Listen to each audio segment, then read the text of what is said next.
Hey guys, welcome back to another video. I know I'm a bit late, but I will be analysing RCB and Punjab for the entire tournament. Yesterday's game was a good one. Faf was phenomenal and his running with Kohli was absolutely unbelievable. They converted ones into twos, which is very crucial in T20s. Unfortunately, their bowling couldn't see it through, but Punjab were phenomenal as well. They had great finishers, especially Odean Smith, who was dropped on 10 but made it count with scoring 25 not out of 8 balls. I think Punjab is a team to beat in this IPL. So without further ado, let's get right into it. So when we come to their strengths, Punjab has had a very bad record in the IPL and were eager to build a good team this year. They did exactly that. They have a deadly top 4 with Dhawan and Mayank, who I can guarantee will score big in this tournament. Then at 3 you have Livingston, who is a very powerful hitter and is handy with the ball as well. And at 4 you have Bairstow, and we all know how destructive he could be. If these 4 start ticking, they will score plenty of runs and make sure they will win and win convincingly.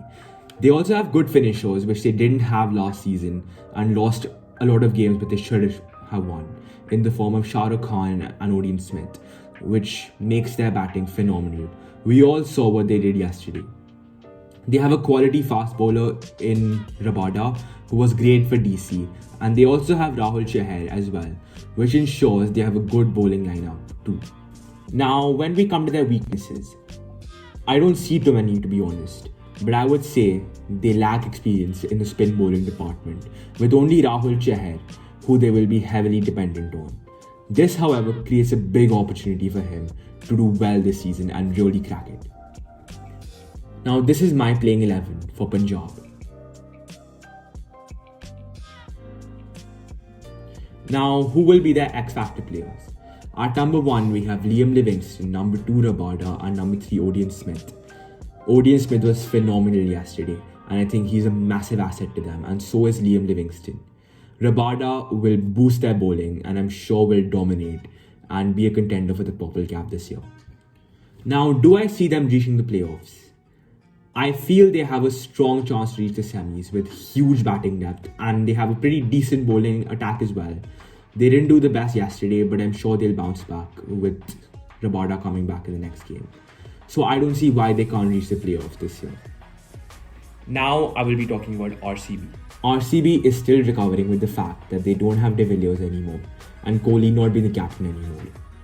First, they got a fantastic buy in the auction when they got Faf, who was a seasoned player, recently played under Dhoni and was a fantastic captain for South Africa, and is most importantly a respected cricketer. They did get smashed yesterday, but they have a good bowling lineup with Siraj, Harshal and Hazelwood, and even Hasaranga in the spin department. Now their weaknesses.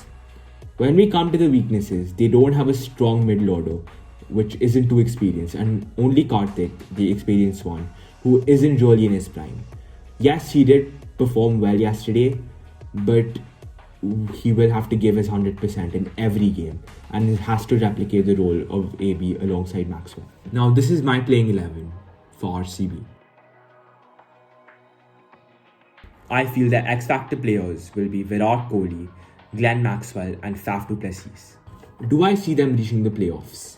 I think there will be a cutthroat competition between KKR, Chennai and Bangalore to grab the 4th spot this year. I feel they could finish 5th or might just make it to the playoffs if they are lucky. But certainly they are an underdog team and a team to watch out for in this IPL. That's pretty much it for today. I hope you liked this video. If you did, please don't forget to like and subscribe. I will be back today with Gujarat and Lucknow right before the match. Until then, I'm out.